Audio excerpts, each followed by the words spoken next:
Welcome to Talk Heathen. Despite not being convinced of the existence of any god, we hope that someone out there has the proof we've been searching for. Who knows? It might just be you when you call in to today's episode. So take off your royal coronation frock and put on your theist hat, because the show is coming right now.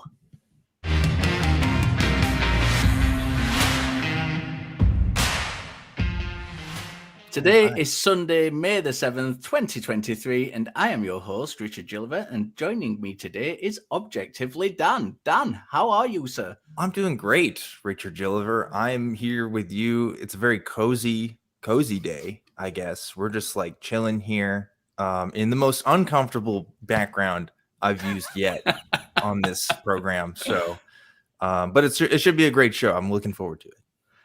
See, you say you're uncomfortable, but we're in a nice warm mattress with a nice warm duvet. I'm quite comfortable here. Audio listeners will be confused, but we do use green screens for every show that we do. So this is a green screen behind us and not, in fact, a comfortable bed by which we are both laying on together. So just for the fan fiction writers at home, this isn't canon. That's all. Smashing the illusion, Dan. Smashing the illusion. Yeah. Well, I got to be that guy. So sorry about that.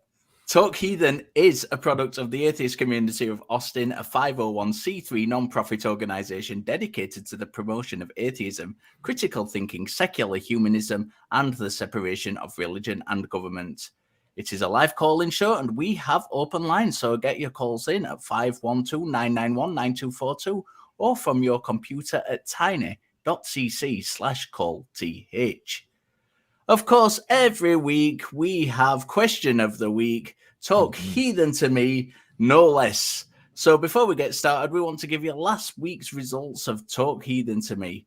Last week, we asked you, what is a little-known reason God sends people to hell? Number 3 was Polly Pockets. What is a little-known reason God sends people to hell? There's a special place in hell for people who write, "You're an idiot, YOUR," in comment sections on social media. Dan, what's your opinion on that one? I like that. First of all, this person's name is Polly Pockets, which is awesome. And I like how they're commenting about specific places in hell in which people should go to because of their lack of grammar. But like, what if like English isn't their first language or something? There has to be some sort of tiered system there. That's all I'm saying. A tiered system indeed. I like that. Yeah. Number 2 is Christine C. Blocking a parking space or scratching someone's car because one is too lazy to return their shopping cart. Definitely a reason for hell for those people. It's true. Like if you think about people's ability to be compassionate to each other, a shopping cart is the greatest example because it's absolutely no cost to you. Make maybe extra 5-10 seconds of your time, and like that should be the arbiter by which you're a good person or not, is if you put your shopping cart up. So I'm all right with that. Absolutely. Number 1 is avert a love. A little known reason God sends people to hell: pouring milk in a bowl and then pouring the cereal in. I object to this. Okay. I say don't knock it until you try it.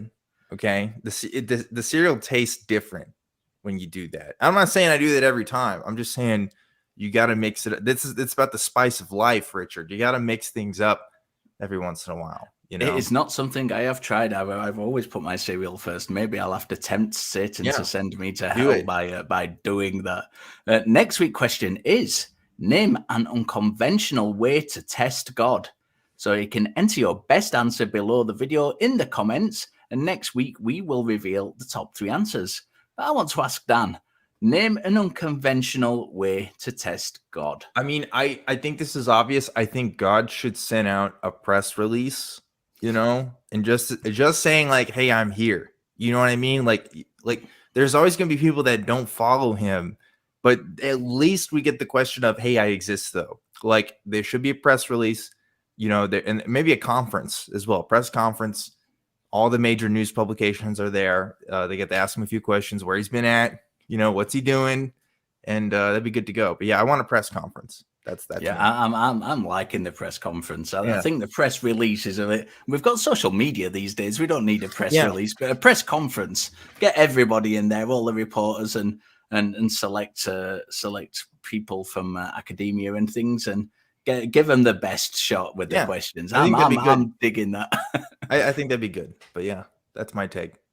I'm looking forward to seeing what the audience comes up with for that one in the comment section. Give us your best answers and tune in next week when we reveal our top 3. So we're going to take a call. We're going to jump straight in. We're going to take a call, and we have got Mike, him, from Canada, who is an atheist and wants to talk about prophecy he learned when he was a Christian, because it seems that it's coming true now. Mike, what have you got for us? In all likelihood, it's a great coincidence, but it does leave you a little freaked out. Do you want me to get into the details of it? Yeah, and you're crackling just a little bit on your phone, so make sure you're keeping it still, or you're in a place with a good connection, and that'd be great. But yeah, please jump right in. All right, that's a little better, by the way. That was actually worse. So whatever you just did, don't do that. But it's a work in progress. All right. How about this? If you're on speaker, you shouldn't be on speaker. But we can still hear you. I'm on my computer. That's the problem. But in any event, I'll jump to it. It's the whole Daniel thing of the dreaming of Babylon, the dream that Nebuchadnezzar had, and how Medo-Persia conquered Babylon, and then Greece conquered Medo-Persia, and then Rome conquered Greece, and then Rome got destroyed into 10 different sections, just like the 10 toes. And then we were always taught, like I was learning back in 1990, about how one day there's going to be a Christian revolution, and starting with America, and it's going to push Christianity, but a perverted form of Christianity, onto the people. And when you see things like the Supreme Court having this, pushing all this stuff on it, it feels like it's actually coming true. Freaky. I mean, and that's only in 1990. Yeah, well, I mean, the thing is, right, there are, 7 billion people, 8 billion people now on Earth. Most of them are having dreams every night, right? Statistically speaking, somebody's going to have a dream that's going to match up with reality at some point, right? Like, just because the odds are people dream sometimes about similar themes, similar worries, anxieties, and also just like the things that they're seeing in real life. So I mean, it just doesn't surprise me that somebody having a dream at some point is matching up with what we're seeing today. I don't think it indicates anything supernatural though, right? I mean, I had a dream that, let's see, what was I dreaming last night? I think I was hanging out. I was like a Christian again last night in my dream, and that was weird. Yeah, I don't mean to interject, but we're talking about Nebuchadnezzar's dream written in the Bible. Not just somebody had a dream, But Nebuchadnezzar's dream, though, and just to go back on that, Mike, Nebuchadnezzar's dream, I think you can specifically tie into, first of all, it's probably one of those prophecies that's written in retrospect, right? In other words, is written after the events have already taken place. And there's very clear, mostly clear historical allegories that are being taken place. They talk about the tiered system between the bronze nations and these other nations. They're talking about very specific nations and themes that were existing in ancient Babylon, in ancient Middle East, essentially, right? I don't think they had any indication of what was going on today. And if there's any coincidence there, it's exactly that. I think it's just a coincidence, Mike, can I just jump in really quickly and ask you if it's specifically Nebuchadnezzar's dream you're talking about? Because you seem to kind of say Nebuchadnezzar's dream to start with, and then you said about prophecies that had been made in the 1990s. Yeah. So which one is it that we're dealing with? Are we dealing with the 1990s claim or the Nebuchadnezzar claim? Well, no. What I didn't fill you in on is that I used to be a very, very hardcore Christian. For university, I entered the ministry to be a pastor. And that was around 1990, and that was the reason why I brought that up. Right. Okay. The dream is you got to understand in most of these Protestant Christian eschatologies, the dream of Daniel along with Revelation coincide. But yes. I know, and I think they're wrong. I do. I think they're wrong. I think that they're not related. I think they're talking about different things. And there's also the problem that, Daniel, or parts of Daniel at least, the parts of Daniel detailing the prophecy are thought to be later than the prophecy that was made anyway. So that's a real problem. At best, it's kind of written at the time these events were unfolding. So Daniel's a difficult one because the parts that are earlier and parts that were later, but the parts that deal with the prophecy are thought to be the later parts. Yeah. So, that's, it's quite unremarkable. Oh, I didn't know that. Yes. Yeah. This is kind of, if you just kind of go up and do a quick, I don't kind of advocate going and doing your research on Google, but a quick Google search will at least present some information about this to you, and then you can go and do further, more academic reading after that. There's very good scholarly books on this as well. There's a book by Josh Bowen, The Atheist Handbook to the Old Testament, and I think it's in part 2 that deals with Daniel's prophecies, if I remember rightly. And there's some really, really good books out there that kind of go into this stuff and kind of detail that. So it's quite unremarkable that somebody writing at the time that events were unfolding got the events correct. It's no different to somebody reporting today on news events today and getting the kind of facts of those events right. And you wouldn't call that prophecy in any way. Yeah. Yeah. You sent me on Josh Bowen. I love that guy. I've been meaning to read that. You're talking about his books on the Old Testament. Yes. Yeah.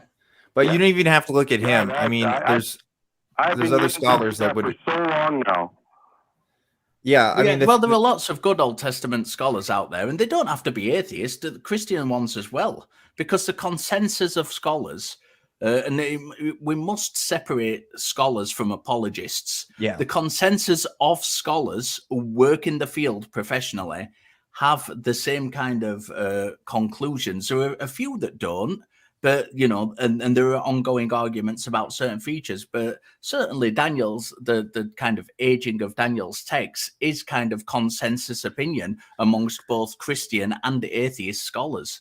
Yeah, and there's a lot of argument that even says that Nebuchadnezzar, as portrayed in the book of Daniel, isn't even actually referring to Nebuchadnezzar, that's just a later attribution. Because if you look at, for example, like the book of Jeremiah, which also talks about Nebuchadnezzar, there's like very different characterizations of what's going on there. So like there's a lot of debate of even who they're talking about in these books. But yeah. I think ultimately what I needed was a swift kick in the ass. I've been an atheist for at least 15 years now, and I cannot see myself ever believing again.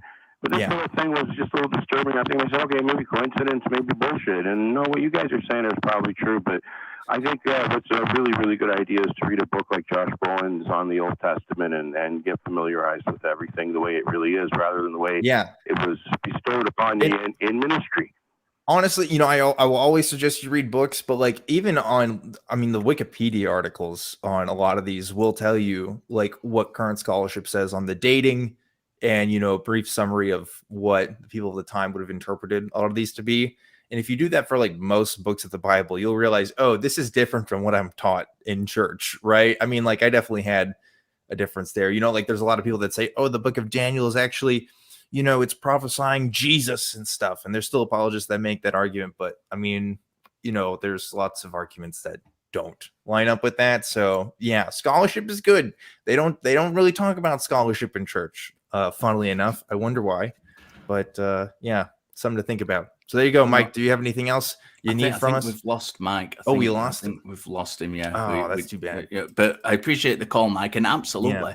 Yeah. If you're unsure about something, give us a call and ask us, and get those opinions, because we want conversations and we want good, honest conversations, and we're not going to kind of throw you a line to present an opinion. We'll just talk about what we think is true. Yeah. And apply scholarship to that if we have that ability to do so. And there are lots and lots of good Old Testament scholars that you can go and check out and kind of do this. And as Dan says, just a quick search, quick Wikipedia will present you with a lot of those people. Yeah. You can support the Talk Heathen and the ACA. And you can do so by going to our merch store. And this month is special because we're bringing back the top 3 designs as rated by the fans for the month of May only. If you missed out on getting one of those before, here's your chance to get them. But hurry, there's only till the end of the month. You can even get 10% off your purchase by using the code FAVORITE at checkout. Visit tiny.cc/merchaca to get them now. Please like the video and subscribe to the channel. Enable notifications, comment below on your favorite caller. Become a channel member, click the join button below the video. You'll get custom chat emotes and you will help perpetuate the mention and talk Heathen and the Atheist Community of Austin. Send a super chat with a question or comment and we will read as many as we can. It's beautiful. So you can support us on Patreon, tiny.cc, Patreon.th. We've got a channel that houses all of the shows on the ACA in audio podcast form. Visit tiny.cc/AEN podcasts.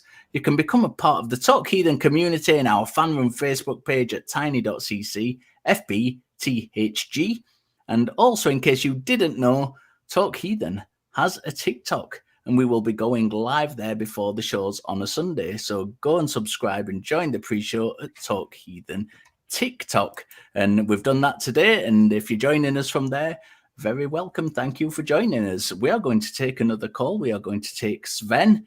And Sven wants to talk about all metaphysical beliefs intellectually dishonest. Sven, how are you?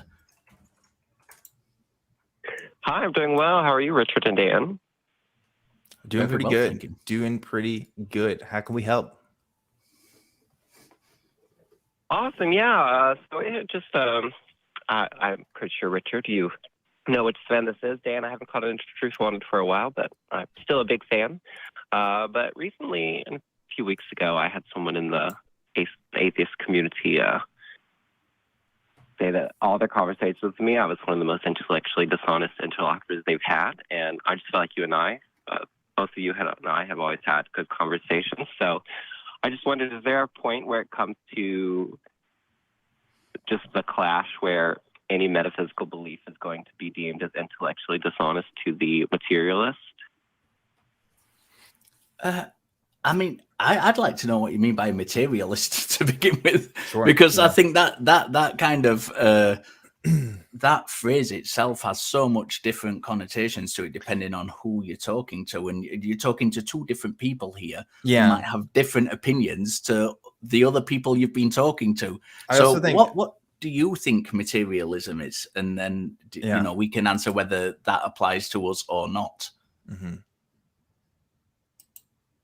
Well, I would just say like naturalism, the opposite of dualism.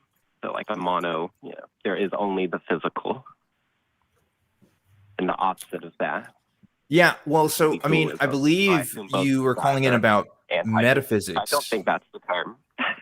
Yeah, no, so like, Yes, so all dualist theories are metaphysical theories. See, and that, so, you know, metaphysics gets very complicated very fast, right? I don't think you have to particularly ascribe, I don't think your position on materialism or even your position on, you know, like dualism, I'm assuming you mean like Cartesian dualism, like actually has to matter what you think about metaphysics, right? I think you can either believe in a strong or weaker form of like metaphysics in the sense of like, you know, the biggest debate in metaphysics obviously is, you know, verifiability, right, of claims, and also just exactly what metaphysics even means, right? So that, because that word has been historically very fraught and has meant different things for different philosophers at different times. But if you're interested in like, do I believe things exist outside of the natural? Because like that gets asked us often. I mean, like I haven't, you know, seen evidence of it, and I'm not sure what even evidence of it would be. So in that sense, yeah, I would call myself a naturalist, but I don't know, like your metaphysics could still be weird on that. I guess I don't know what my metaphysics position is, but broadly speaking, I think most metaphysics claims don't really amount to much, if I'm being honest. But again, that's a wide spectrum of philosophy there. So yeah, I'd be interested in hearing more about your thoughts. Sven. you on my specific thoughts on, I guess, all on what you said. Yeah, I agree. Metaphysics is a broad term, and I guess even naturalism could be categorized as a metaphysical stance. So I guess any dualist stance, like I would say almost all theologies have in common that there is a spirit separate from the physical. And so do you think that's like what the leading cause of the rift is? It's just the naturalists will never see a way for people to describe consciousness as like spirit. Could we separate just dishonest? Sven, just before Dan jumps in, do you think it'd be helpful for the purpose of this conversation to separate kind of metaphysical, kind of let's call metaphysical supernatural? Yeah, because I think that's what you're getting at, Sven. Let's say there is non-physical, which is abstract, which a naturalist would believe in, things like mathematics and things. So we accept abstract concepts, but we don't accept supernatural concepts. Yeah, and I think that's an easier. It puts a definitive line, so we're not kind of arguing over the term of metaphysical. Yeah, is that comfortable for you, Sven? No, that 100%. Yeah, I can agree with that. I guess you guys would label like a dualist stance as a supernatural stance. Yes. Yeah, I agree, because I said naturalism versus the opposite, which would be supernatural. So yeah, I can concur. Right. And you start off talking about metaphysics, and again, like I want to emphasize too, like metaphysics doesn't necessarily has anything to do with naturalism, right? So I think there's just a bit of conflation of terms there, right? You can still believe in metaphysical claims and still be a naturalist. Like those inherently don't contradict, right? I think what you're interested in is like the supernatural, like you're talking about like consciousness claims and stuff like that. So like consciousness, right? There are different ideas of consciousness, obviously, right? There are some that propose, well, consciousness is something that isn't a substance, right? And may not even be a process. It's something else like altogether, right? Something else outside of what we can observe in the physical. I know atheists that hold this position, right? That say like consciousness even is a fundamental force within the universe, because without consciousness, there is nothing for the universe to even be observed by. So there's interesting arguments along that line of thought. I think consciousness can be and is explainable by natural phenomena. Now, the problem, of course, is what about the qualia of consciousness? In other words, what about that personal experience? What does it mean for me to be objectively Dan and Richard to be Richard Gilliver? I don't know. I don't know what it's like to be Richard Gilliver. Thomas Nagel has a very famous essay about this. What is it like to be a bat? And that's the part where consciousness gets very tricky, and that we'll still have to figure out. Now, does that mean that it could be supernatural? It could be something beyond physical? Maybe. But I also know that our consciousness is affected by natural phenomena, right? If I get a bar stuck in my head, right, like who I am and how I perceive and interpret the world, like is going to change because my brain has been changed, right? So like there is something intrinsically physical to the phenomenon, which makes me think, okay, maybe all of it is physical, right? Until I'm demonstrated otherwise. And it's just very complex and we just don't fully understand it. So that's kind of my take. I don't think it's necessarily dishonest to say, or it can be dishonest to be a naturalist and say, oh, well, maybe there's something about consciousness to it. I just think it's probably more physical than anything, right? But anyway, I'm talking a lot here. Richard, what do you think? Yeah, I'm going to jump in just a minute. I'd actually like to hear what Sven's got to say in response to you particularly, and then I'll kind of jump in after that.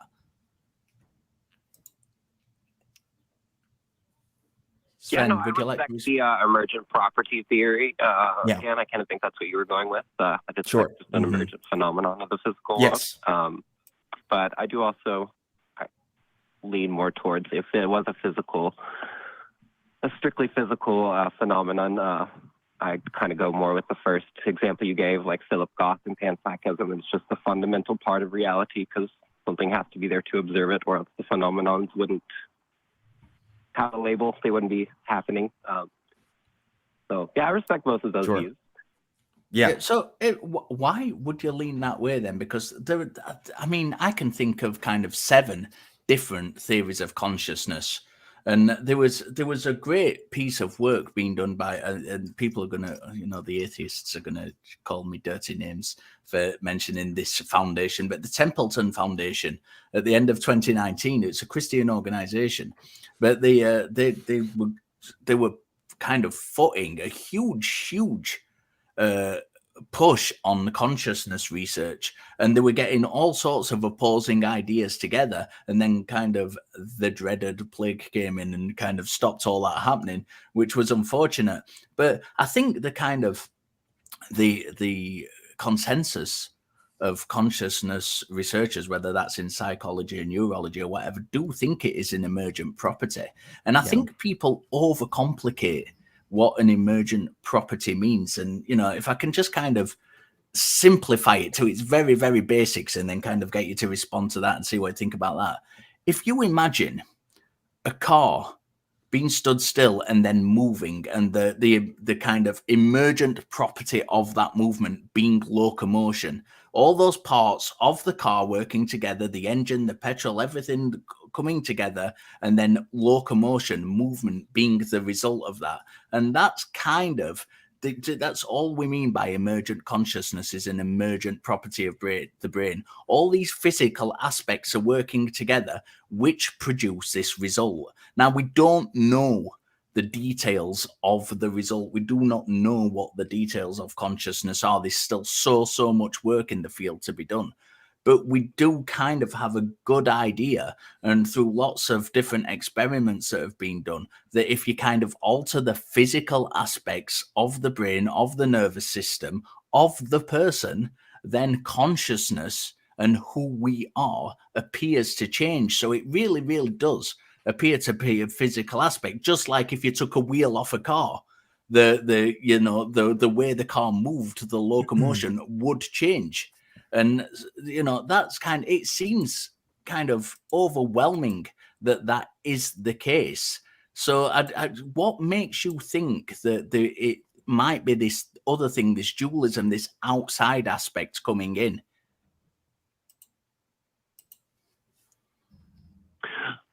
Personally, a lot of it would be, I think Dan touched on it early, like qualia and just subjective experience, and also existentialism. I think those are three things that do not fit into what I personally would see evolution providing.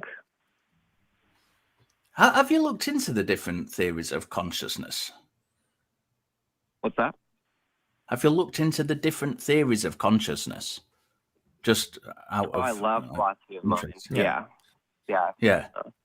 I mean, so just to jump in, right? I mean, like, I think, Sven, very serious philosophers have considered panpsychism, right? Matter having a fundamental property that gives consciousness, like that's been under very serious consideration. So, like, I'm not going to entirely rule it out, but like, I guess I share Richard's skepticism in the sense of, like, I feel, I do think evolution can possibly account for theories of consciousness, but despite not being able to solve the mind-body problem, right, in spite not being able to account for the qualia, to me that doesn't necessarily lower the probability of consciousness being an emergent property to be a phenomenon like that. And I think it's mostly because some of the stuff that we've been doing, I mean, like, we've been able to create artificial brains, you know what I mean? Like, and I don't mean like in the sense of a computer. I mean, like, there's been stuff that's been done with organic matter, right, that is able to, like, play Tetris and play, Pong with itself, right? Just from cloned human samples and stuff, right? Like, it seems like that can only happen if it's a physical phenomenon, if we're able to take the same organic structures and bring that to be. I don't see why matter in and of itself has to have consciousness as a fundamental property in order for that to happen, because we do see other forms of matter that don't take on that kind of form. So again, it's very complicated, right? Very, very pie in the sky. But that's where I land on it, Sven. And I think you seem like you at least respect that position. So, it's all gravy, baby. Certainly. Paul, could I get a little advice on, like, how to not appear intellectually dishonest? Because, like, I left, one of the main reasons it was so easy for me to leave Christianity was because there were so many logical inconsistencies. Sure. Like I'm very, very much all about, at least thoroughness and consistency when I'm searching for truth. So any advice on that?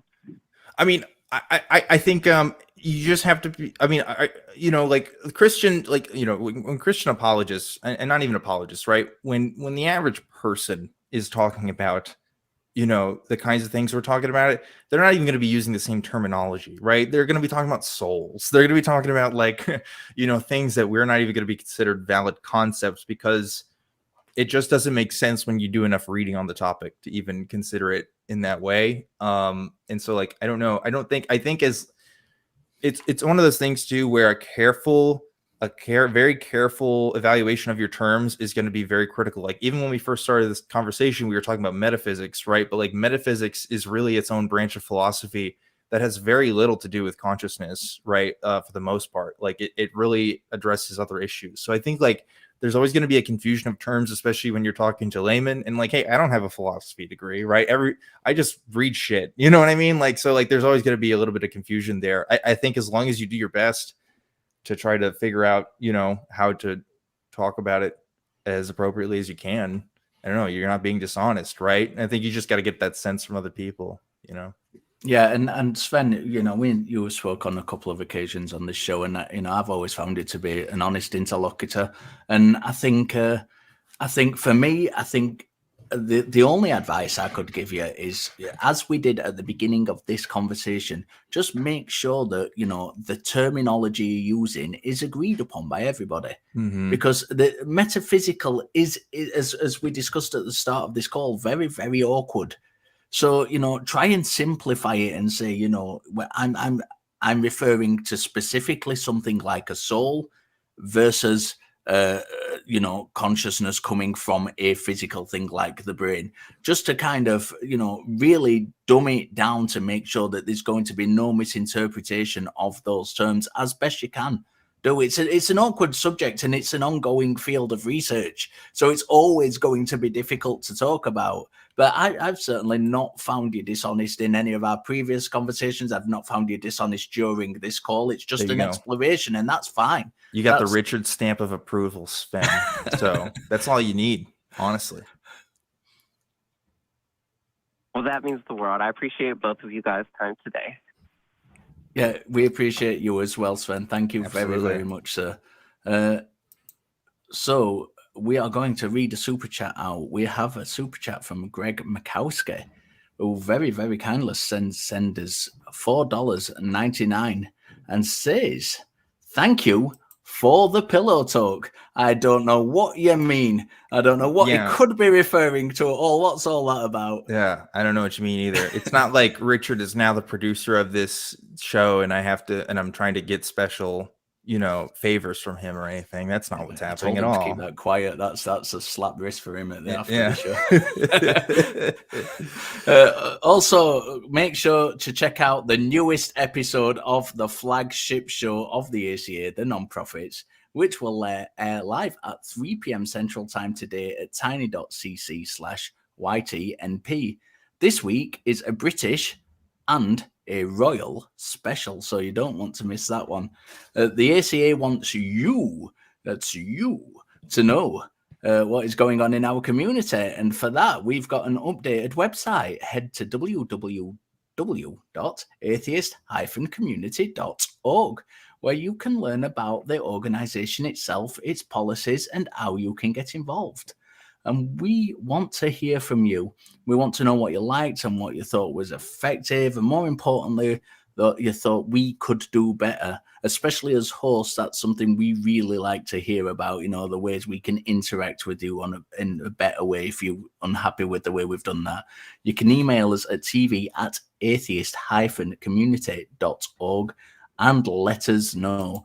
We've got some calls lining up. Dan, is there one you'd particularly like to take? You're the boss today, Richard, so it's up to you. But I think I don't know, that first one looks pretty good, or that second one maybe that first one. Okay, let's take Xavier from Florida. Yeah. Xavier wants to talk about how is it possible to scientifically prove that God stopped the sun for Israel. Is this falsifiable? Xavier, you are live on Talk Heathen. What's up?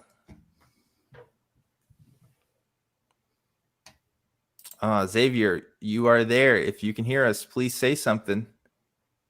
Oh yeah, hello. Awesome. Sorry. What's Hello. going on? Hey, we almost put you back in the queue, so you did it just in time, Xavier. What's going on? Yeah, I'm trying to make sense of that story. Like, it says that God stopped the sun so that Israel could win a battle. Like, just how does that make sense scientifically? It doesn't make sense scientifically. But if the sun was to stop, if the sun was to stop, like, wouldn't bad things happen? Unless, there's a supernatural explanation. But even then, the sun stopping, I don't know how you can stop. I don't know. Yeah. No. So just so folks at home are aware, there is a story, I believe it's in the book of Joshua. I believe it's a story of Joshua, where in order to sort of get more daylight out of a battle that's happening, like this prayer is basically done and the sun has stopped in place for like an extra hour or something like that. I think that's how the story goes, right? And so like a lot of people have talked about what exactly this means, because if you're looking at it from an ancient cosmology, I mean, to me, it seems very clear. They thought the sun was a body that went around the earth, right? And it just stopped in the sky, right? That seems to be the narrative there. Of course, from a modern scientific understanding, like we know that's not how it works. We know the earth revolves around the sun unless you're a flat earther. Like that's just how it is, right? So how does that work? It doesn't work. I think it works under an ancient cosmology. It doesn't work today. I think they're making a story up about something that happened. I just, that's what I think anyway. Yeah, Xavier, what do you think? First of all, Xavier, do you actually accept the story as it is, that the sun did stop? If there is a supernatural God, I guess he could make the sun stop and prevent all the bad things from happening, like the rotation of the earth and gravity. If there is a supernatural force behind it, but there's no record in history of like the sun, like a day being super long. I guess it would have been reported all around the world. Yeah.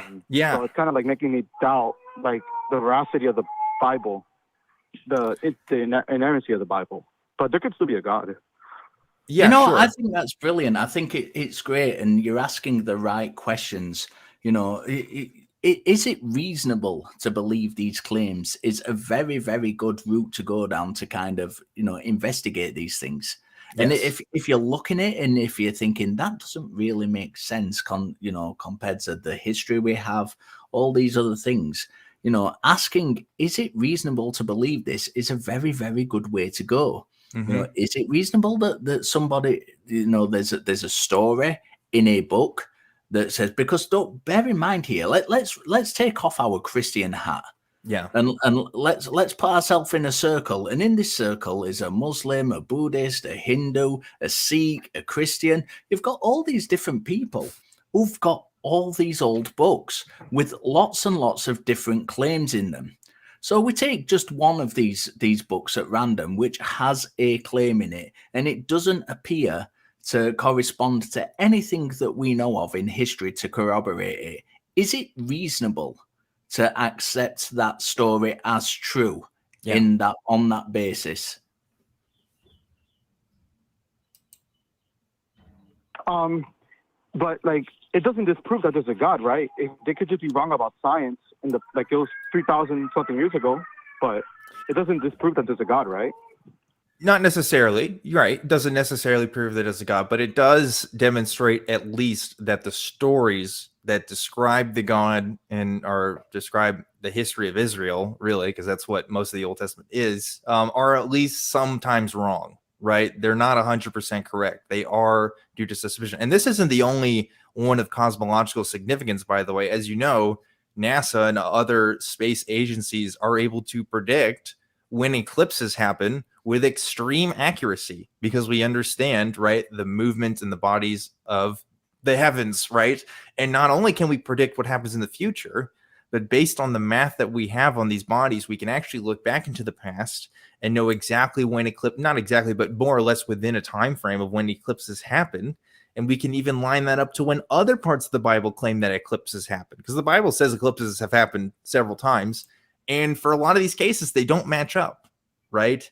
They say that they happen whenever we don't have the evidence that they do. So there's a couple of different examples of this similar phenomenon. So it does make you, I think, should question the narrative that's being presented here, right? And at least make you question the source material. Because if everything I know about God is supposed to come from the Bible, and we know that the Bible is at least wrong about some stuff, it could be wrong about other stuff. So that's something to think about. Yeah, and do you think we need to, Xavier, do you think we need to disprove that God exists? Because let's go back to our circle of friends that we've just talked about with all these different beliefs. Before you believe that the God you believe in is the correct one, have you gone and thoroughly investigated all these other belief systems and disproven all of these other gods? Or have you just kind of come to your belief system because it's convinced you? Because I don't see that I don't see that it's necessary to go and disprove something. We don't have to disprove everything to not accept it as true. What we're looking for is good evidence that it is true. We're looking for evidence that it is true in reality. Yeah. And if that evidence is not present, we don't need to go to the lengths of trying to disprove something. Because what we're looking for is something that shows that it is true. And if there's nothing there that shows that it is true, what are we left with? Well, we're left with a claim amongst another, how many thousand other different religious claims that we don't have evidence for. And we have no reason to choose that one claim over all those other claims.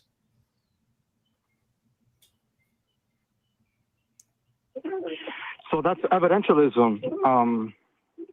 Without evidence, why believe it? But isn't the standard default that there is a God? Because humanity, for hundreds of thousands of years, have always believed in gods. So that seems to be the default position.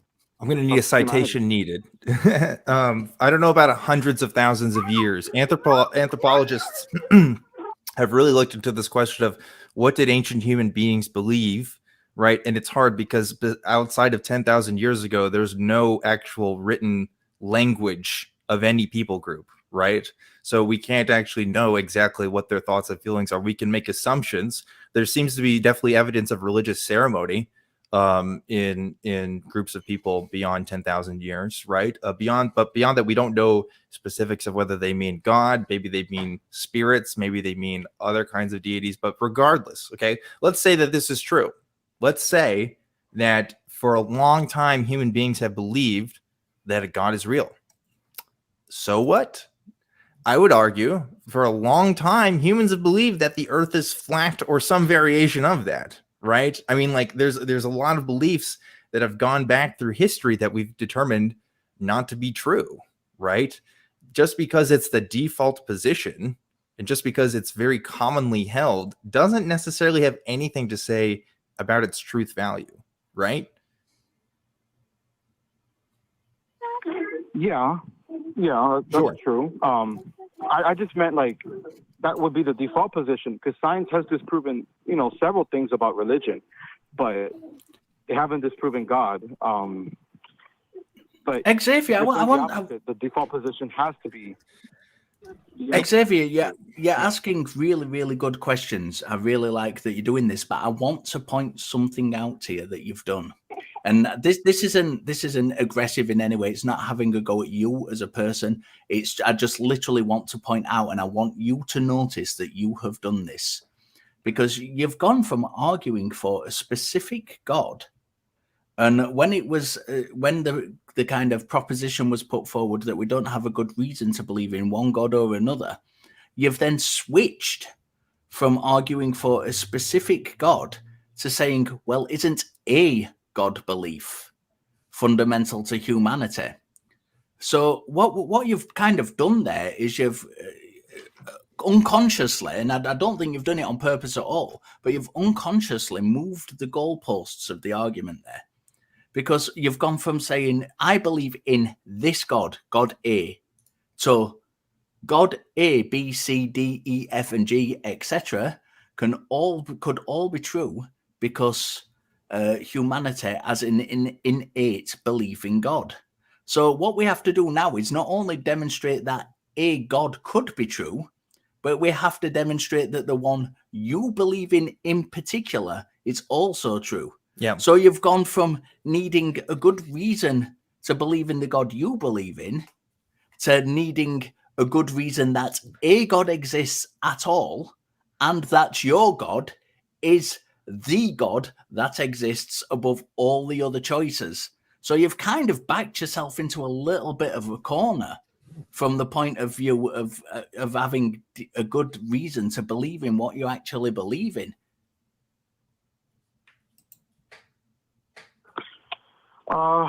That's a tough one.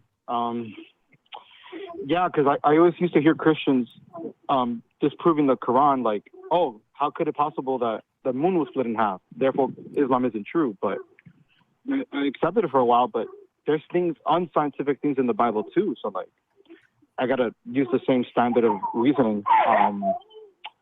But I don't know if this story falsifies that there's a God. But, yeah, Richard, that was a good point. I'm just trying to defend the existence of a deity. Sure. Well, that's going to be a bit tougher. Once we have an offer. Yeah, I mean, I would, if you look at stories of the Bible and you can prove that stories of the Bible aren't true, like, you're right? That doesn't necessarily mean that there couldn't be a deity out there, but we can at least look at the qualities of, if there is a deity out there, what they are or aren't, what they can or can't do, or what they're interested or not interested in, right? For example, if I believe there's a God out there and he gives me purple eggs in my house at every hour, well, we can kind of say that's probably not true, right? Because I haven't found any purple eggs in my house since I've been living here. So if there is a God, he doesn't have these kinds of qualities, right?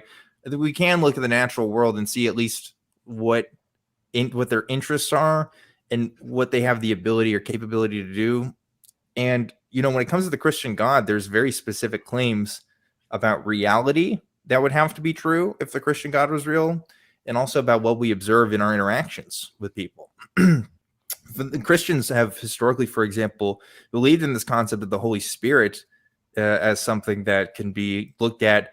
There's certain effects that can happen and things. Well, at Pentecost, right, there's the speaking in tongues, right? People are able to talk in other languages, things like that. The Holy Spirit is historically said to be able to heal people. That's another thing we can look at, right? Whether a blind man can be able to see just by getting dirt and spit in their eyes, right?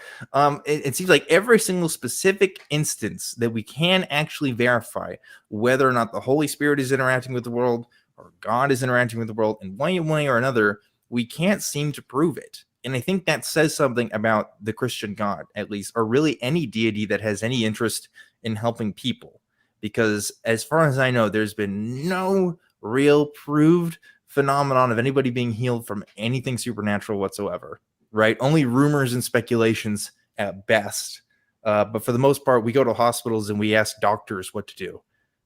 At least I don't pray to heal myself because I just don't think anything's going to happen, right? So there's other claims that we can look at that can tell us qualities about whether there is a God or not, right?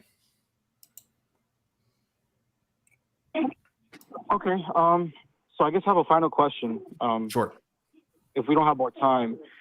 So the story of Exodus, they were in the desert for 40 years, but we don't find any evidence of that. And the trip should have taken only 13 days. So, I mean, does that falsify all of Christianity? And is that falsification enough for you to say, okay, there's no hell when I die, so I can approach the God question honestly without the threat of hell? Doesn't falsify Christianity. Remember that the story and the origins of that is Judaism, right? And Christianity is just an aping of Judaism, right? There is no Christianity without Judaism. So first you really have to look at, does it exonerate Judaism from scrutiny? And, there's people that have explanations for that, but there's also Christians who will say that the stories that you're referencing right now didn't even actually literally happen, that they're just metaphors, right? They're just allegories and parables for us to learn from. So that's like another dimension you have to look at with this. But if we're talking about like, was there a literal exodus that occurred where a people group were wandering in the Middle East for 40 years before reaching their destination? There hasn't been any historical evidence that has suggested that outside of the Bible. In other words, if the Bible was never made, we would never even come up with that idea, basically, but from the natural world, right? Doesn't seem like there's any evidence. But that also doesn't even have anything to do with hell necessarily, because another fun thing to look into for yourself, Xavier, if you haven't already, hell isn't a Jewish concept. It's not found in Judaism. There's ideas of Sheol. There's ideas of being in presence with God.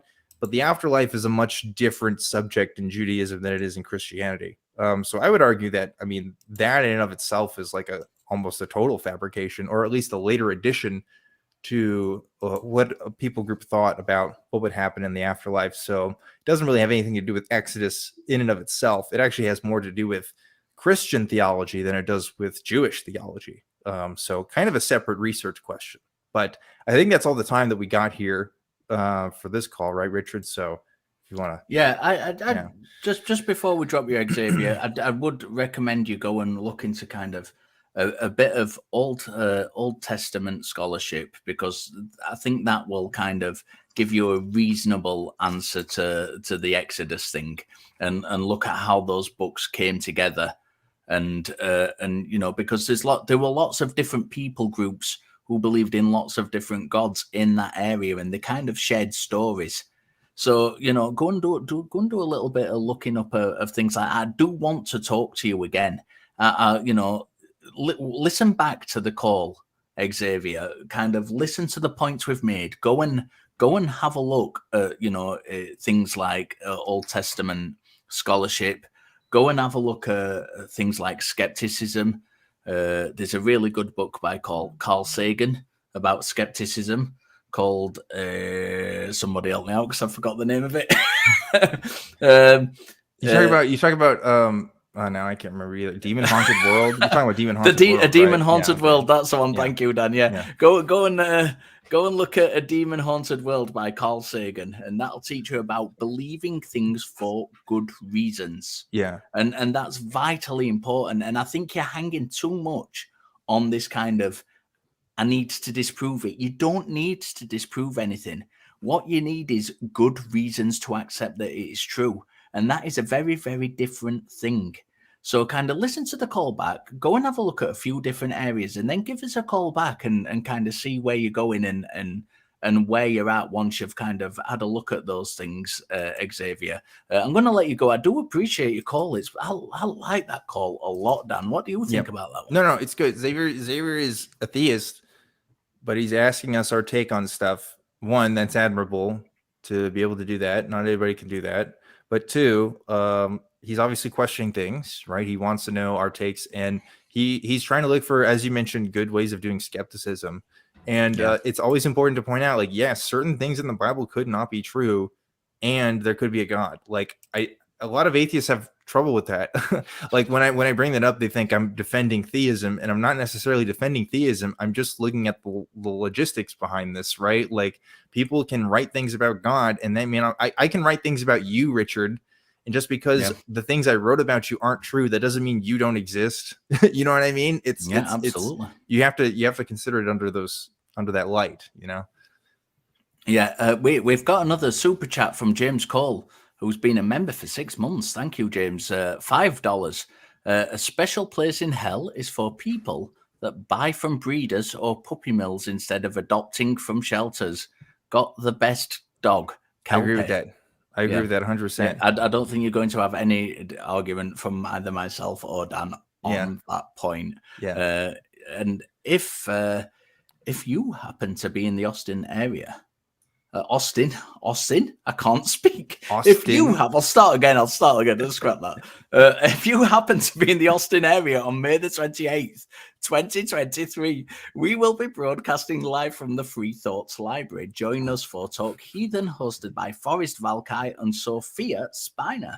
Sophia auditioned for the open calls and did a fantastic job, and we are so excited for her appearance. The Atheist Experience will be hosted by Forrest Valkai and Jim Barrows, and doors will open at noon, and we hope to see you there. Parking is limited, so if you're going to pop down, please do take parking into consideration. I'm going to shout out the top 5 patrons as well before we take the next call. Dan, would you like to do the honors, sir? Have you got the list? Oh, yeah, I can do that. We got the top 5 patrons today. Number 1, Dingleberry Jackson. Number 2, Ayame. Number 3, Oops, all singularity. Number 4, Davor Valjean. Number 5, Kalevi Helvetti. And honorable mention goes to Gabriel Guerrera. Thank you guys so much for donating. I like, by the way, that Richard was like, okay, scrap that. We'll do this again, as if this isn't a live broadcast and not, a recording that we're doing in our basement somewhere or something. Yeah. It's great. It's awesome. And I'm the producer. So yeah, that's right. We're not joking about that. Richard is new producer for Talk Heathen. So congratulations to you on that, Richard. How do you feel? Do you feel powerful? I feel like I've got all the power. I feel great. Like I've got some ideas I want to pitch you. I got some ideas I want to pitch you on some new series. What if we did a true crime thing? Everybody's into true crime, but then we just talk about it as atheists, and that's the angle. What do you think? That's it. That's the only difference. Yeah, maybe a new show. Okay. As long as we can wear long trench coats, so we're okay. So it's authentic. I got like a list of 20 other ideas, so you let me know, and I can pitch a few to you. We'll talk about it. We'll talk about it. I'm going to Dan. Do you want to pick the next call? I will pick the next caller. Let's talk to Muji. Let's talk to Muji, who's calling from Europe. Want to do that? Yeah, go on then. Let's talk to Muji. Muji, are you with us? Muji, you're live on Talk Heathen. What's going on? Hello. Hello. Do you hear me? Yes. Yes, we can hear you. Thank you. Yeah, very good. Yes, thank you. I would like to say I'm a former atheist that I converted to Islam. And I didn't convert to Islam because God exists. I converted to Islam because I realized that Islam has, fixed the problems we had in the past, and it's going to fix our problems that we have today and in the future as well. But I would like to say, if God doesn't, or the religion doesn't, solve our problems anymore, or cannot solve our problems anymore, then I believe myself that, no, we don't need God or religion. But because I see that we have a lot of problems in the world, and I believe that the only way out of all our problems is Islam. That's why I have converted to Islam. For example, Islam has solved problems in the past, like Arab Bedouins were burying their daughters alive, and Islam forbid it and stopped it. So there are many other problems that religion, Abrahamic religion especially, solved. So what do you think that if a religion can solve our problems that we face today, like prostitution, drugs, poverty, war, and all these problems, that we cannot solve them ourselves? If a religion can solve them, or God can solve them, shouldn't we follow that religion or the God that says that follow me, I will guide you to the right path? I think religion can solve people's problems. Hot take. I do. I think it can give you a sense of life purpose. I think it can give you a sense of community. I think it can give you a sense of place in the world, right? Like I do think it can solve a lot of these things, but that's separate from the question of whether or not it's true, right? I could be part of an MLM, and an MLM may give me, some financial prospects for a little bit, or maybe it gives me some connections, or maybe helps me in some part of my career. But that doesn't take away from the fact that it's a predatory scheme that doesn't help a lot of other people, right? It may work for me, may not work for others. So like that kind of, this idea that Islam solves all world problems, I think is a bit naive. I don't think it does. And I also think it's separate from the question of whether or not the claims of Islam are true. So that's my initial take. Yeah. Yes, actually, I think that rationality says that, for example, I don't believe that Buddha was God, or I don't think even followers of Buddha believe that he was God. But Buddha has some good teachings, so if I see them that they are nice, so I don't think that I should say, no, I'm not going to follow because he wasn't God or he wasn't prophet of God. I would follow that, or even a politician who says that I can, change the economy or fix the economy of the country. I don't see any problem to vote for that, politician. So I don't see any problem that I shouldn't follow, for example, Islam, for example, just because I don't believe God exists, or I don't believe that Prophet Muhammad was really prophet of God. So that, of course, comes next, that if really Islam can solve all problems, which I can explain for you, and you can, we can discuss about that. Before we do that, Yeah. let's take it one thing at a time. Richard, you look like you wanted to say something. Yeah, I'm interested in Mujay. I've got one very, very simple question for you. Do you care about what is true? Okay, what do you mean? What is true? That God exists or doesn't exist? You mean? What can be? Do you care about what can be demonstrated as true or likely true? Are you happy to believe something that you do not know is true because it facilitates something that you think that works? It might look like it works. It might look like it can solve problems, but you don't know whether it's actually true or not. You have no belief that it is true. Is it enough for you that it appears to have a function, or would you like to know whether it's actually true or not?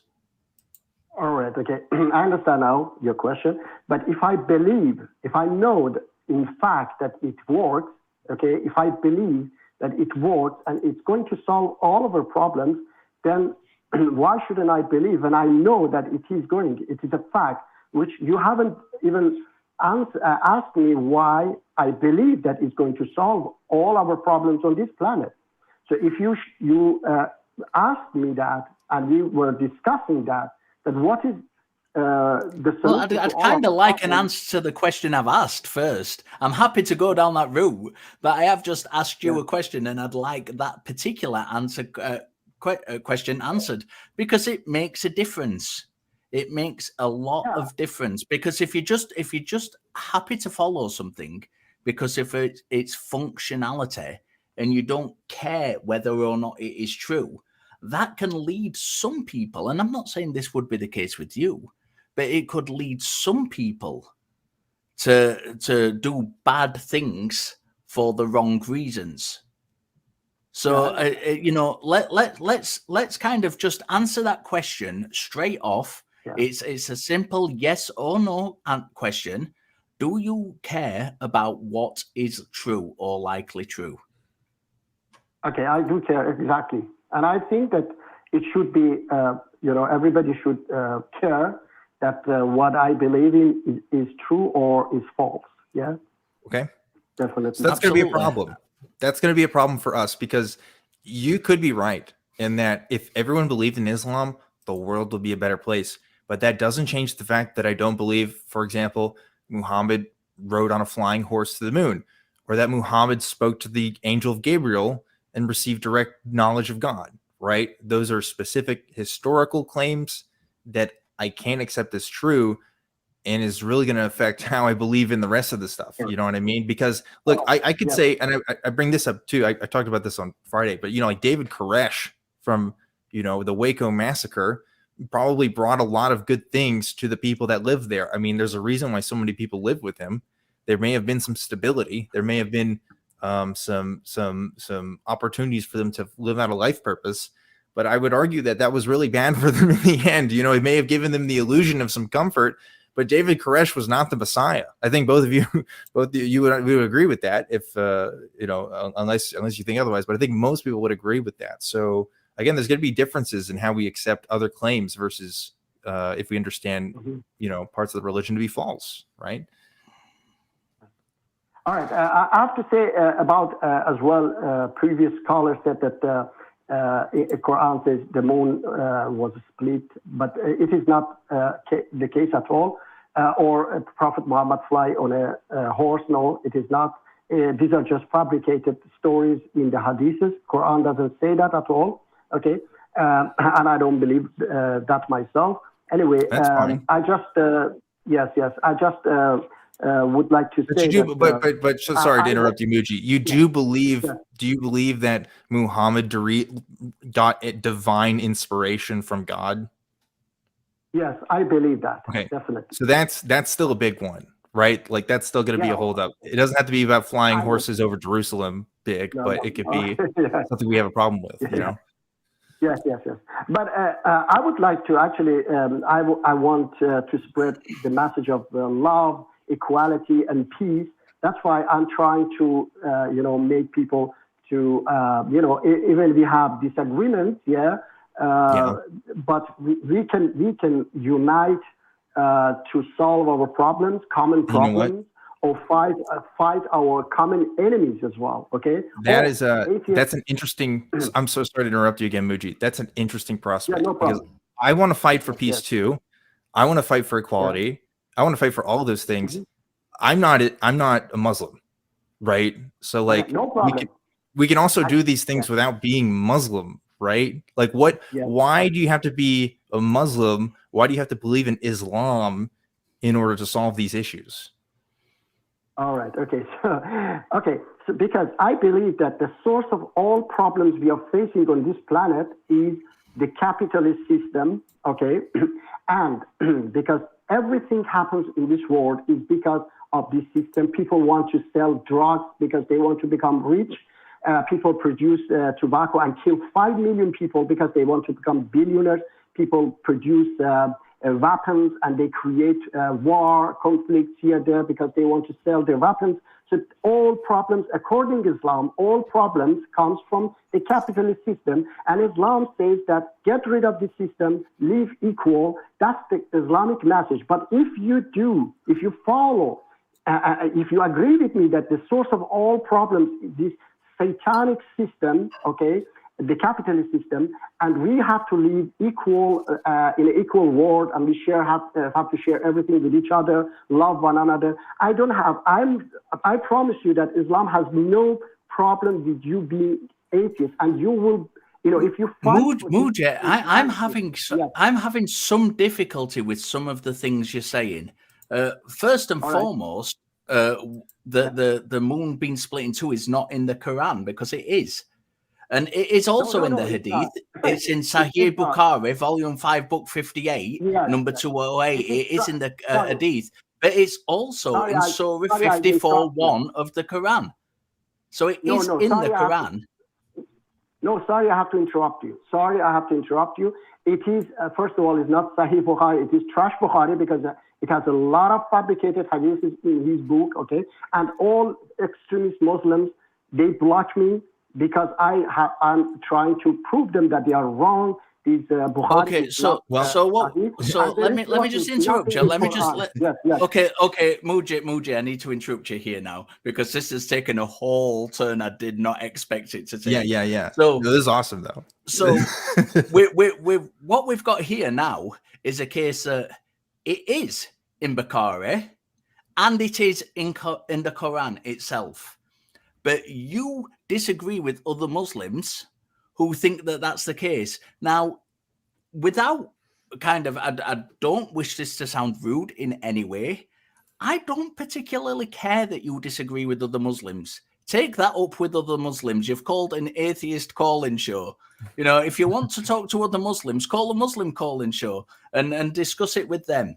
But I can tell you absolutely that it is in Bukhari, and I can tell you absolutely that it is in the Quran. So it is there. So I've kind of got a problem with you telling us that it isn't in the Quran. I've also got you've kind of gone down this line of, Islam says this and Islam says that and Islam says the other.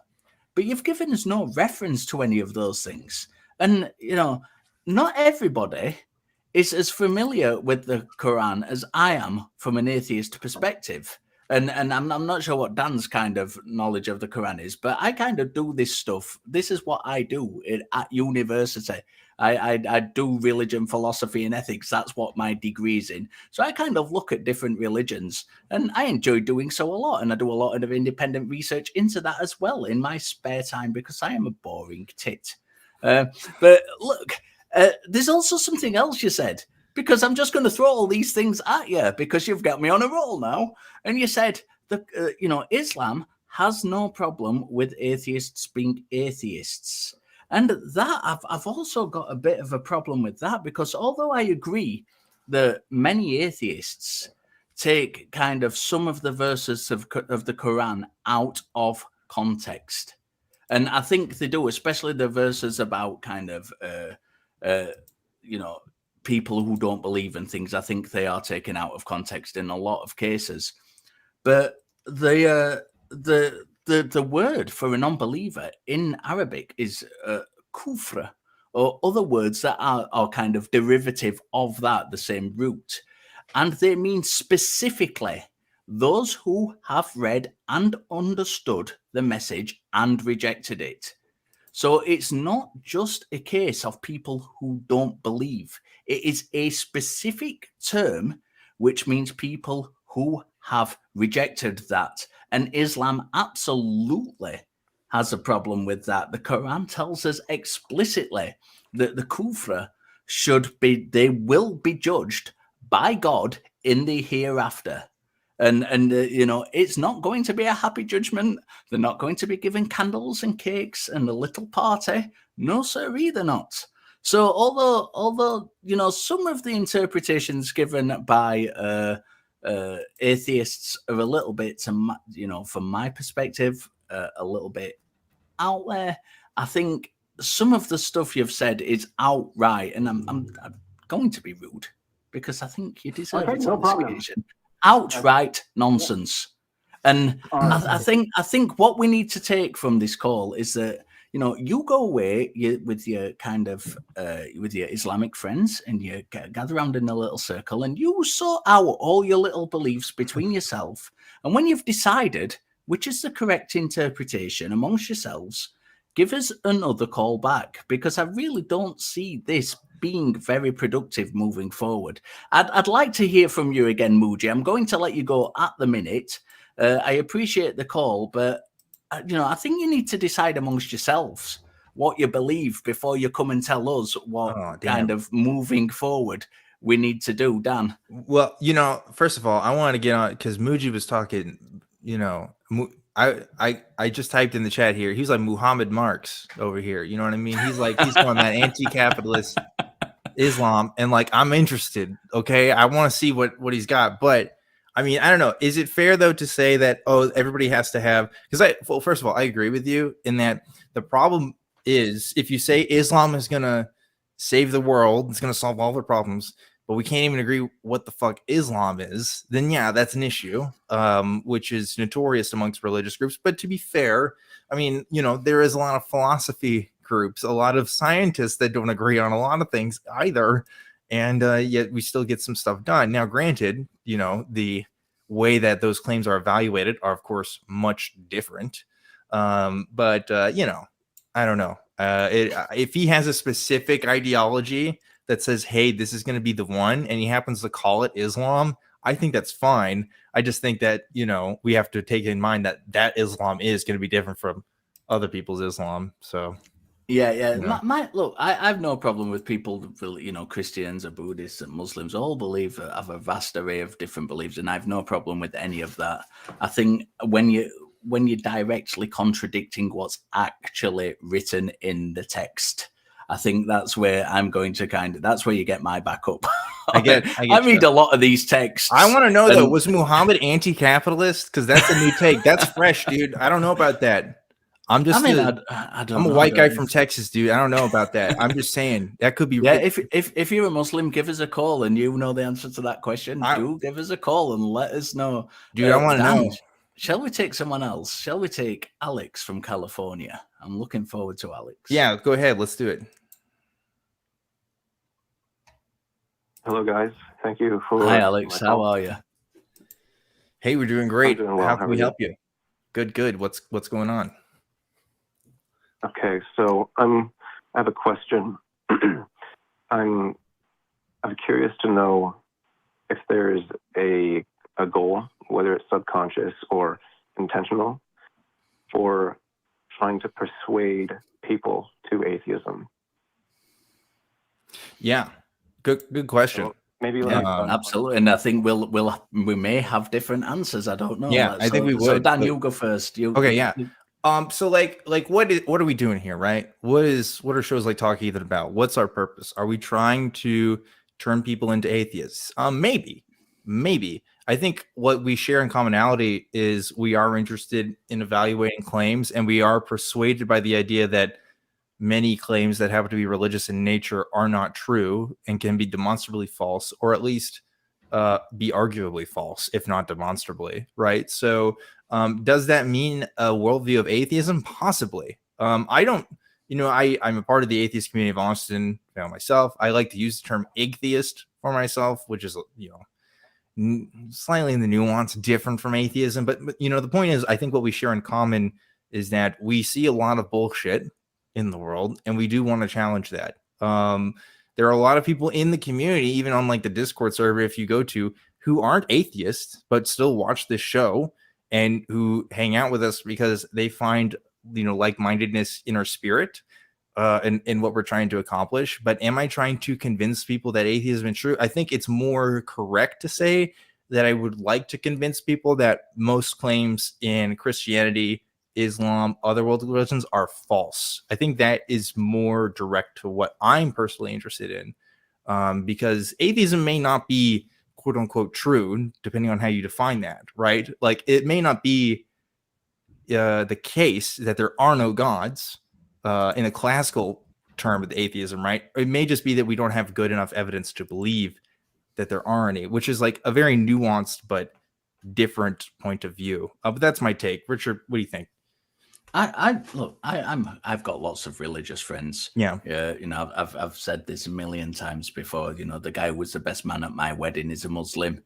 I've got lots of Christian friends. I have no interest whatsoever in persuading those people away from what they believe. That's not my place. What I want to do is to engage with those who want to engage. This is why I am on a call-in show and I'm not going knocking door to door. Yeah. People who want to engage with us come in, I'll open the door and I'll have those conversations. And I want to give people tools as best as I can to kind of assess the claims that they're making about the world. And sometimes those claims might be perfectly valid. And sometimes those claims might not have anything to substantiate them. And as I said on a call earlier tonight, the thing for me is it's all about having good reasons to believe that what you believe is actually true. I have no problem with the idea that a theist is convinced that what they believe is true. Yeah. I accept that wholeheartedly. It's not about their belief to me. It's about whether their belief has any justification, and giving them the tools to kind of assess that and think about that and talk about that. And it's, for me personally, it's not about trying to dissuade anybody at all from their faith, from their religion. I think in a lot of cases when we have these conversations, that happens. And I think it happens as a byproduct of having these conversations and having better tools. There are biblical scholars who started off as Christian and who went into, college and university and things, and literally as Christians wanting to strengthen their faith, and they came out atheists or agnostics on the other end because of the methodologies that we use in kind of studying these things. And they realized that, not a lot of it actually makes sense when compared to what they were taught growing up. And, I spoke to a Muslim recently, very recently, who was doing the same degree as I am, who kind of, came in as a Muslim, and they didn't express doubt, but what they said was, And I found this really, really interesting after we'd been talking about Islam. And they said, I did not know that. I did not know half of the stuff I've just learned. And I've been a lifelong Muslim. And it's just, opening, yourself to methodology, opening yourself to the way you ask questions, to the way you look at the world, and to the way you ask questions. And I think it's very, very important, as I mentioned earlier on, to kind of separate an apologist from a scholar, because a scholar will follow the evidence to where it leads, and an apologist will start with a conclusion and look for evidence to back up that conclusion. And that is a vital difference. And I've been talking a long time. Alex, please respond to both myself and Dan. So I think those are fair responses, and it sounds pretty in line with my my understanding of most atheists. It's an intellectual perspective. So my second question is, would you consider it a victory or not? Or I guess, what would you consider it if, after having intellectual conversation with somebody, that person was moved toward Christianity or religion in general? But let's go with Christianity. It's interesting. After debate with you, after discussion, the tools that you were talking about, if that person said, I have more justification for Christianity than for atheism, what would that, how would that affect you? Yeah, I think what it comes down to is methodologies. I'm way more interested in methodologies than I am in atheism. And to be fair, I think the exact scenario that you described could actually happen. I legitimately think you can have a conversation with someone like us and say, I realized my method for believing that, say, Christianity was true was wrong, and I found a different method which can support or otherwise ameliorate my beliefs towards something that I believe to be more true. That's absolutely fine if it's a better method of knowing things, right? If, say, for example, somebody said, I think God talked to me once when I was 10, and I had a conversation with them and say, hey, that may not actually be the case. And they're like, oh, okay, well, I actually think of God because I've studied Thomas Aquinas and I've looked at natural theology, and I'm convinced on the arguments put forth by natural theology that there is more likely a God than not a God. I would say, okay, yeah, there's some critical thinking that's being involved more so. And is it sucks that they're more of a Christian? Well, here's at the end of the day, what I care more about is it going to affect my life? Is it going to affect my civil liberties? Is it going to affect the way that I navigate in the world? I mean, to be honest, I wouldn't be interested in doing anything with the Atheist Community of Austin at all if folks like Christians, if folks like Muslims, if folks that believe in sort of part of a religious superpower don't daily affect our government and affect how the world exists. I mean, we're primarily an organization that's interested in the separation of church and state. I mean, that is one of the core reasons why we do what we do, but also because that's personally why I am going to do stuff in the world. If beliefs didn't matter, if beliefs didn't affect anything, then, it's whatever, but they do. So if they're more convinced to be a Christian, but their Christianity is different, if their Christianity is I'm more of a Christian now, but actually I think gay people are okay and they're not going to go to hell. I mean, that's a victory in my eyes, I guess. I care more about the quality of people's lives than anything in that sense. So yeah, it's a complicated but very good question, Alex. Yeah, I agree with Dan. It is an excellent question. It's one of the best ones I think I've heard on this show from a theist, to be honest with you. My position is this: if somebody, after talking to me, let's say they're an agnostic and then they become a theist, I'm not going to look at that as a loss as such. I care more about, as Dan said, I care more about the quality of their beliefs, and I think in a lot of cases, you can get let's name and shame. You can get people like William Lane Craig. Richard is on an anti-apologist streak today. Somebody's got to stop this man. I'm always on an anti-apologist streak. I know, streak. But you're hot, dude. You're coming in hot today. He's name dropping. Anyway, let's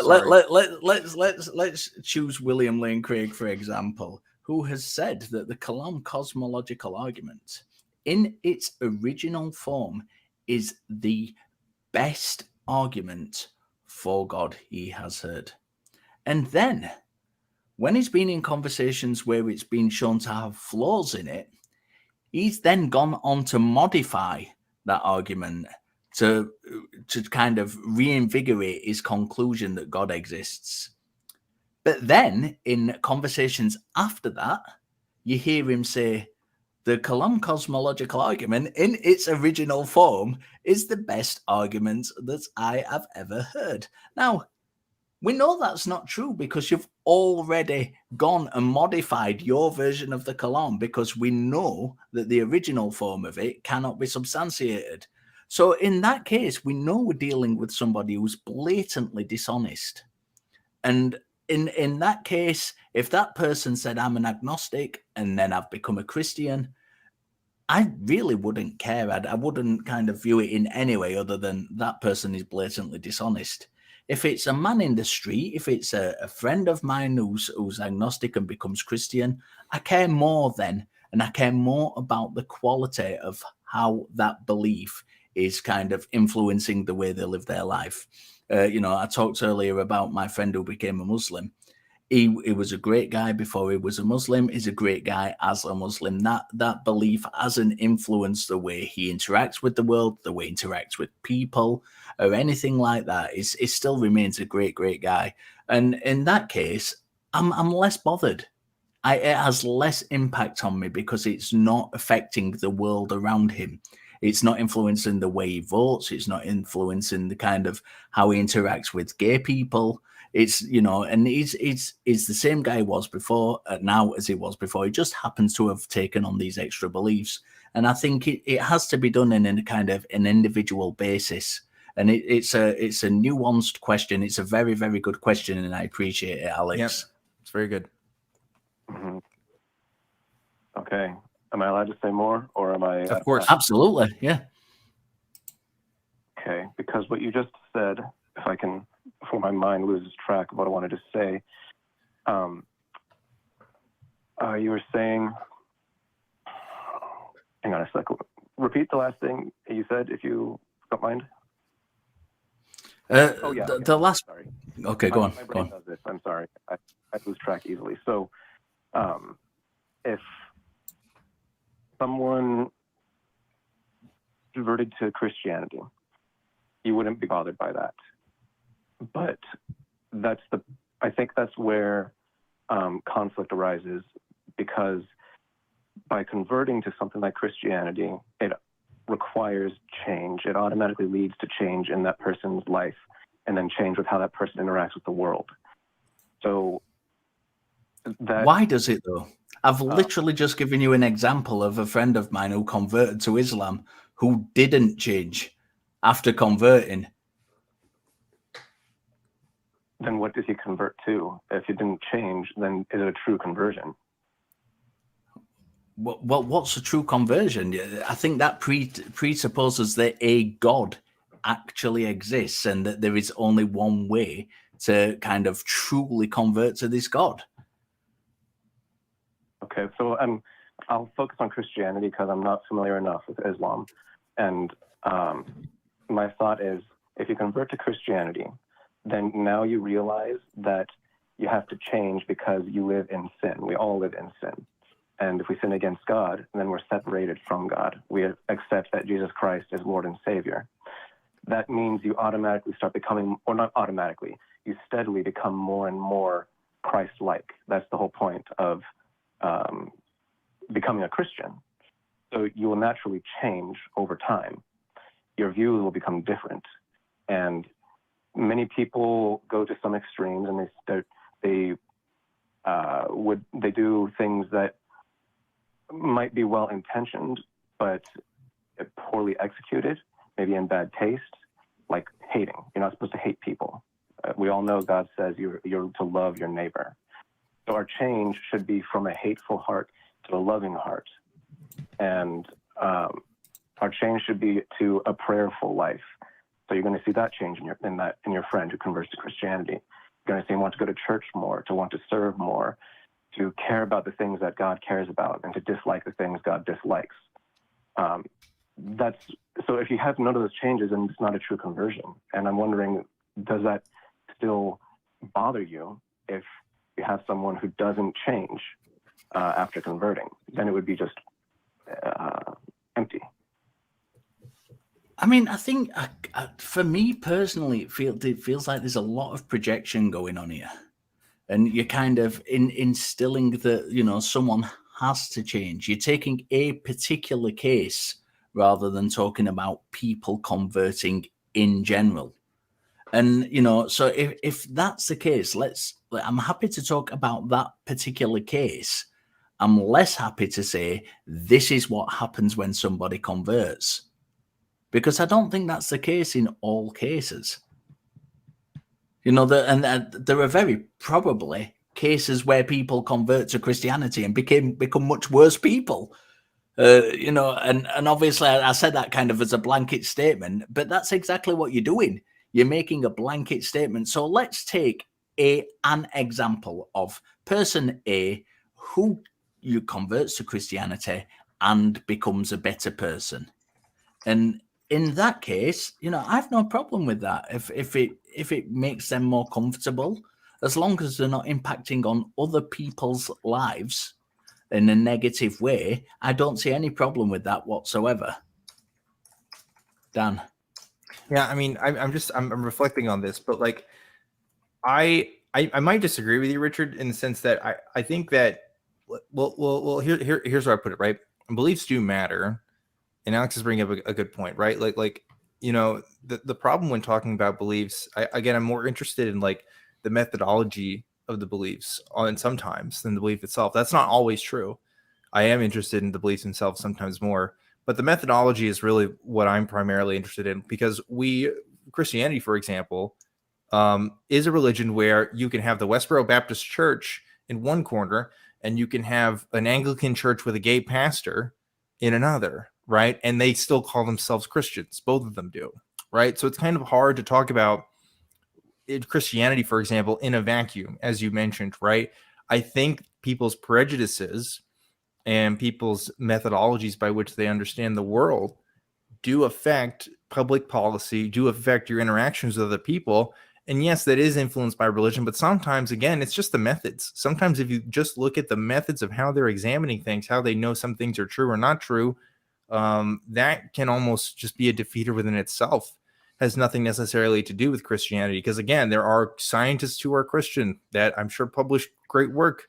I'm sure there are lots of people that do more work for the homeless than I do, certainly, and are very Christian in their beliefs. So yeah, sometimes in some cases the belief does matter, but then again, it doesn't. Sometimes it's more just about your personal convictions and how you actualize that. You know, some people actualize that within the understanding of a religious framework, that they're doing something for God, and that their absolution of sin is more so about you know, the works that you do in this world and the good things that you do for this people, rather than a focus being on, you know, everybody is a sinner and we all need to go to hell. Now there's some Christians that do feel that way, and that's very toxic, and I don't want them to feel that way. But I tend to find that the people who more critically examine their beliefs tend to go the first way and not the second way. You know what I mean? I trust more the liberal scholars on this that have really examined their beliefs tend to become more, you know, liberal in their attitudes and understanding of Christianity rather than the other way around. Now that, again, that's an assumption that doesn't always happen, but anecdotally and what I've seen, I mean, it seems to be the case. So you know, what I'm here because I want to look at people's reasons why they believe, what they believe and why. You know, that's what I'm about. But, you know, we are a coalition of people with different interests. So, and we talk a lot. That's the other thing we have in common. So anyway, Alex, any thoughts? Well, there was a lot said there. Yeah. So I can't respond to all of it. Both of course. said something in common. You were okay with someone converting to Christianity or just a religion in general if that person doesn't do bad things to people and only does good things to people. So as long as that the way that person interacts with community is positive. So it's more of a tiered system, I would argue, Alex, just to clarify, right? Ideally, they don't believe in things that are not true, right? or that I could perceive as true. I don't know everything, so whatever, right? But like, if I'm gonna have a Christian who, again, is a part of the Westboro Baptist Church versus a Christian who is a part of that other church, then yeah, I want the Christian that's part of the other church, because Christianity is gonna exist for the rest of my life. It's not gonna go away. So if I have a choice in the matter, I'd rather influence it in one direction or the other. So that's my clarification on that. Yeah, I kind of agree with Dan on that caveat as well. Yeah. But ultimately, you guys would prefer Christianity not affect a person's life. The person can claim the title of Christian, but not behave like an actual Christian. Well, how would you behave as an actual Christian? Because that's such a vacuous term. Yeah. Even if we just take Christians themselves, I mentioned on an earlier call, I must have said that about 500 times today. I mentioned on an earlier call about, the kind of Muslim guy going and fighting it out with other Muslims. You don't have a Christianity. Yeah. In religious studies, what we say is we have Christianities, because there are so many different ways to interpret it. And you can't say that there is no yardstick. There is no yardstick that is independent, that you can place in the ground and say, this is true Christianity. This is not. This is maybe half true, because we just have lots of different interpretations of Christianity. So you can't say that somebody is a true Christian. It's very, very difficult to do that. So, we're kind of on shaky ground here, I think, a little bit with the way your argument's going. Yeah. I mean, there are literal Christians who say, I don't believe in a literal God. I'm just inspired by the works of Jesus. And that, inspires me to do work for my nonprofit. Like, that person exists. Like, and that's fine, honestly. Like, they don't believe in a literal God. So we have that in common. And also, they are inspired by this thing. Again, I may not be inspired by them, but that's why they call themselves Christians. They are inspired by the works of Jesus. And I think that's a fine way to call yourself a Christian. So that's why it's hard to say, is it better or worse if somebody becomes a Christian? It just depends. It really does. Because as Richard said, there's just no one Christianity. That's curious, because you guys are saying it's difficult to identify what Christianity really is. And I disagree with that. I think it's quite simple to see what Christianity is, because if you just line up with the Bible how someone behaves, then how do you line up with the Bible with how someone behaves? If let's say God is the arbiter of how people behave and gives the instructions of how people behave, where in the Bible can we determine, either through his instructions or through his actions, where do we determine what is right behavior?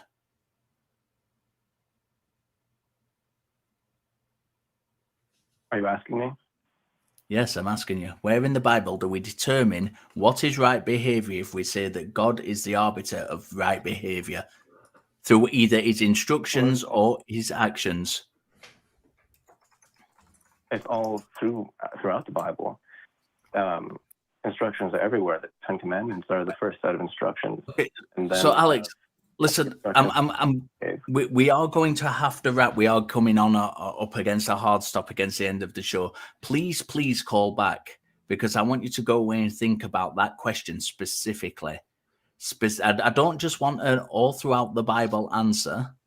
I want you to kind of go away, have a think about it, and show me where in the Bible, either through his actions or his instructions, God gives a direction for the way we should behave. I am going to let you go. I do appreciate the call. I really, really do. It's been a great call, and you've given us a great question to answer that both neither me or Dan have heard before, and I do appreciate that. But I do want you to call back, and let's continue that conversation. I really do want to continue the next time I'm on, please. So we have come up against kind of a hard stop. Mm-hmm. Have you ever said to yourself, because I have, I really love the content the ACA creates, but I wish there was a way I could get it all the time? Well, then we've got you covered. Check out our brand new 24/7 AXP TV live stream. You can tune in any time of the day to experience a constant stream of shows, clips, and specials over the 26 seasons of the Atheist Experience. A constant stream of shows, clips, and specials. I've already said that part. Watch or just simply listen to your favorite hosts and discover some hosts you've never heard of. Visit tiny.cc/AXPTV to join in the fun. And don't be a producer like me who can't even speak. Don't forget, we've got a question. We want this week's question of the week. Name an unconventional way to test God. Reply in the comments and tune in the beginning of next week's episode to hear the top 3 answers. So you can like the video, subscribe to the channel, become a member, click the join button below the video, support us on Patreon at tiny.cc/patreonth. We've now got a channel that houses all of the shows on the ACA in audio podcast form. Visit tiny.cc/AEN podcasts.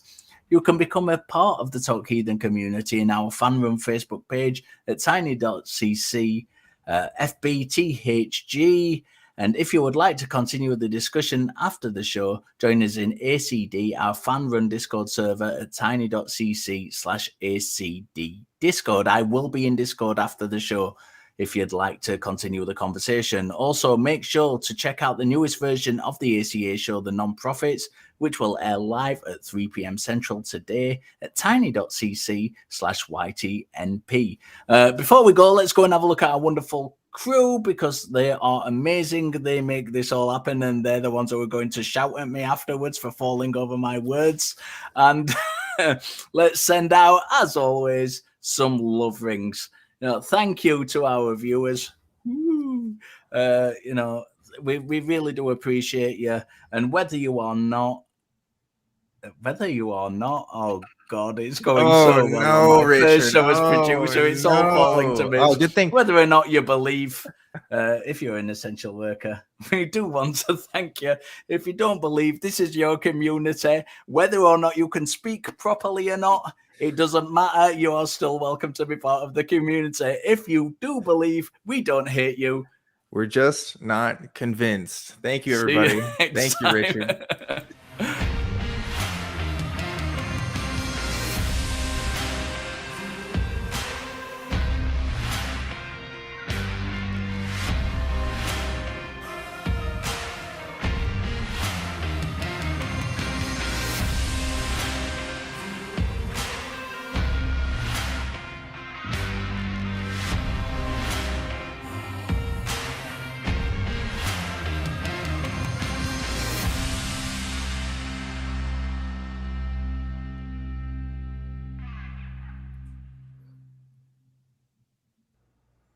We want the truth, so watch Truth Wanted live, Friday at 7 p.m. Central. Visit tiny.cc/YTTW and call into the show at 512-991-9242 or connect to the show online at tiny.cc/calltw.